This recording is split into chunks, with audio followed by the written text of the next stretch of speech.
Hello students, online classes में आप सभी का स्वागत है। ये कक्षा 11 की गृह विज्ञान की वीडियो है और इस वीडियो में बच्चों हम अपना नया पाठ शुरू करेंगे, पाठ 16 खाद्य पदार्थों की प्राप्ति।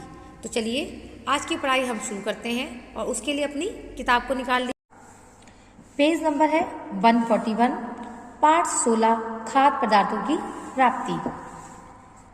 परिचय। रोटी, कपड़ा और मकान मनुष्य की मूल आवश्यकताएं हैं। इनमें भी प्रमुख रोटी है अर्थात कि भोजन है, जो कि एक खाद्य पदार्थ ही है। मनुष्य भोजन की व्यवस्था करने के लिए दिन रात परिश्रम करता है, विभिन्न कार्य करता है। उसे अच्छा भोजन मिल जाए, इस प्रयत्न में ही उसे अनेक कठिनाइयों का सामना करना पड़ता है कि वह कैसे खाद्य वस्तु को शुद्ध रूप में प्राप्त करे। आज के युग में मनुष्य जैसा पैसा कमाने की होड़ में इतना अंधा हो गया है कि उसने कुछ भी कर सकता है। दूध वाला दूध में पानी मिलाता है, तो दाल चावल मसाले बेचने वाला पत्थर मिला के दाल चावल मसालों को देता है। ईमानदारी तो जैसे समाप्ति हो गई है। आज के इस युग में किसी पे विश्वास करना अपने आप को धोखा देना है। भारत में की गरीबी कम नहीं है। कभी कभी खाद्य पदार्थ सड़ जाते हैं तो दुकानदार उन्हें सस्ते दामों पर बेचते हैं। भारत की गरीब जनता इन्हें खरीद कर ही अपना पेट भरने की सोचती है, किंतु वह कितनी बड़ी भूल करते हैं कि उन्हें ज्ञान नहीं होता कि इन पदार्थों में कितने रोगाणु उत्पन्न हो गए हैं, जिससे उनका शरीर भी रोगग्रस्त हो सकता है। कुछ भी हो, यदि हम अपना स्वास्थ्य अच्छा रखना चाहते हैं, तो स्वास्थ्य की रक्षा करना चाहते हैं, तो हमें भोजन शुद्ध लेना होगा। आज भी यदि इस मिलावटी युग में थोड़ा प्रयत्न करें तो हमें इस समस्या का कुछ समाधान अवश्य ही मिल जाएगा। मिलावट को समाप्त नहीं तो कम अवश्य ही कर सकते हैं। अब है खाद्य पदार्थों में मिलावट। आज के आधुनिक युग में मानव की भागदौड़ की जिंदगी में कौन सी चीज मिलावट की नहीं है। वस्तुएं बाजार से खरीदने जाइए, आपको इतने आकर्षक व सुंदर पैक मिलेंगे कि आप उन पर मोहित होकर उनको खरीद कर घर ले आएंगे। लेकिन दुर्भाग्य इस बात का है कि जो चीज देखने में इतनी सुंदर लगती है, जब उसका प्रयोग किया जाता है तो वह किसी काम की नहीं निकलती। एक खाद्य वस्तु की ही नहीं, बल्कि आज हर खाद्य वस्तु की यही हालत है। आज मनुष्य के पास इतना समय नहीं होता कि वह खोजबीन कर चीज ले आए, फिर भी मिलावट से परेशान नहीं रहता है। हर व्यक्ति वस्तु को लेते समय उसके ऊपर नीचे देखता है कि वह कहीं नकली तो नहीं है। अच्छी तरह से देखने के बाद भी जब वह उस पैकेट को खोलता है तो पता चलता है कि वह धोखे का शिकार हो गया है। उदाहरण के लिए दूध को ही ले। दूध हमें शुद्ध रूप में प्राप्त हो सकता है, जबकि हम सुबह ही उठकर जाएं और अपना दूध निकलवा कर ले आएं। सोचने की बात यह है कि पूरे दिन का थका हारा व्यक्ति क्या सुबह इतनी जल्दी उठ पाएगा, और यदि उठ भी जाए तो क्या सिर्फ उसे दूध का ही काम है। ये सब परेशानी देखकर सुबह सुबह आधा दूध और आधा पानी मिलाकर दूध वाला आता है, उसी में संतोष करना पड़ता है। बच्चों के लिए तो दूध ही प्रमुख आहार होता है, किंतु वयस्कों का आहार भी नहीं चल पाता। ग्वाले जो दूध में पानी मिलाते हैं वह भी शुद्ध नहीं होता।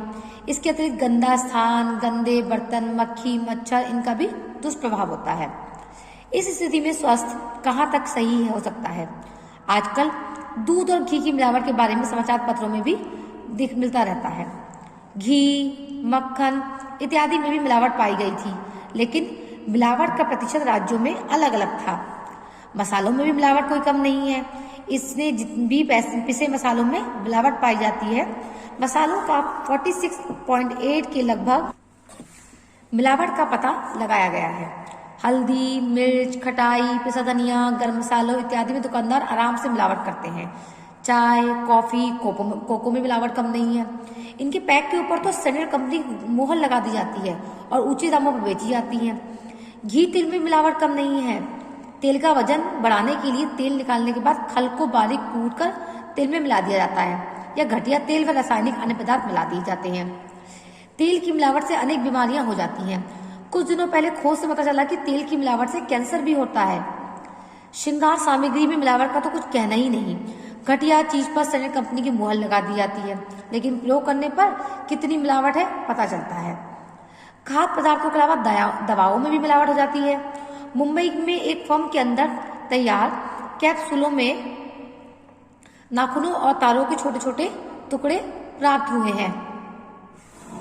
तो ये बता रहे हैं बच्चों कि हमारे यहाँ हर चीज में मिलावट होती है, चाहे वो खाने का सामान हो, चाहे वो श्रृंगार का सामान हो, चाहे दूध पीने वाली चीजें हो, जो भी चीज होती हैं वो मिलावटी होती हैं। और हम मनुष्यों के पास इतना समय नहीं है कि हम शुद्धता प्राप्त करने के लिए कहीं और जाएं, बाजार में जाएं, चेक करें, या फिर अच्छे के लिए दूध लेना है तो अगर दूध हम खुद चले जाएं जहाँ पे दूध होता है वहाँ पहुँच जाए तो हमें शुद्ध दूध मिल सकता है और हमें सफाई से भी मिल सकता है। लेकिन क्या होता है, हम सुबह जल्दी उठते नहीं हैं, और उठते हैं तो हमें बहुत सारे काम करने होते हैं, हम सीधे दूध लेने तो जाते नहीं हैं। तो हमें क्या संतोष करना पड़ता है कि चलो जो दूध आ रहा है, दूध वाला हमें घर पे देके जा रहा है, हम उसी का प्रयोग कर लें।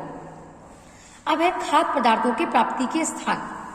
भोजन मनुष्य की मूल आवश्यकता है जिसके बिना मनुष्य जीवित नहीं रह सकता, किंतु एक कुशल गृहिणी को कुछ इस प्रकार की योजना बनानी चाहिए कि उसका समय तथा श्रम व शक्ति की भी बचत हो। भोजन हमारी प्रतिदिन की आवश्यकता है, किंतु खाद्य सामग्री को हम कई भागों में विभक्त कर सकते हैं। दैनिक प्रयोग की खाद्य वस्तुएं कौन कौन सी होती हैं? दैनिक प्रयोग की जाने वाली वस्तुएं मुख्यतः फल, सब्जी और दूध हैं, जिनको प्रतिदिन ही खरीदना आवश्यक होता है। इनमें दूध एक ऐसी चीज है जो रोज ही ग्रीष्म ऋतु में 2 बार लेने की आवश्यकता पड़ती है।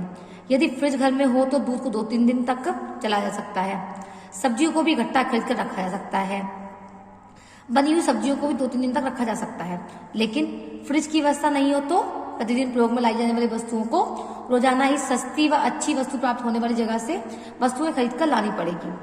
यदि घर में थोड़ी सी जगह कच्ची हो तो उसमें रोज प्रयोग की जाने वाली सब्जी, धनिया, पुदीना, अदरक, प्याज, हरी मिर्च, पपीता इत्यादि लगाया जा सकता है, जिससे जरूरत पड़ने पर एकदम बाजार में ना जाना पड़े। मतलब कि अगर हम चाहें, अगर शुद्ध सब्जी चाहते हैं तो हम अपने घर में ही क्या कर सकते हैं, किचन फार्मिंग कर सकते हैं। साप्ताहिक प्रयोग की वस्तुएं। कुछ खाद्य वस्तुएं ऐसी होती हैं जिन्हें सप्ताह में 1 बार खरीदा जा सकता है, जैसे कि आलू, अरबी, प्याज इत्यादि। लेकिन यदि बाजार पास में हो तो रोज भी प्रयोग कर सकते हैं। इकट्ठी सप्ताह भर की खरीद कर रखने से सब्जियां सस्ती पड़ जाती हैं। अब है मासिक प्रयोग में आने वाली वस्तुएं। मसाले, दाल, चीनी, चाय पत्ती, सर्फ, साबुन, पाउडर, घी, तेल इत्यादि शुरू महीने में ही पूरे महीने का 1 बार मंगवा कर रख लेते हैं। यह चीजें अच्छी और विश्वसनीय दुकान से खरीदनी चाहिए। इसके लिए इकट्ठा सामान खरीदने के लिए रिक्शा किराया देना नहीं खलेगा। अब है वार्षिक प्रयोग में की जाने वाली वस्तुएं। खाद्य वस्तुएं कौन कौन सी है जो साल में 1 बार इस्तेमाल पड़ती हैं?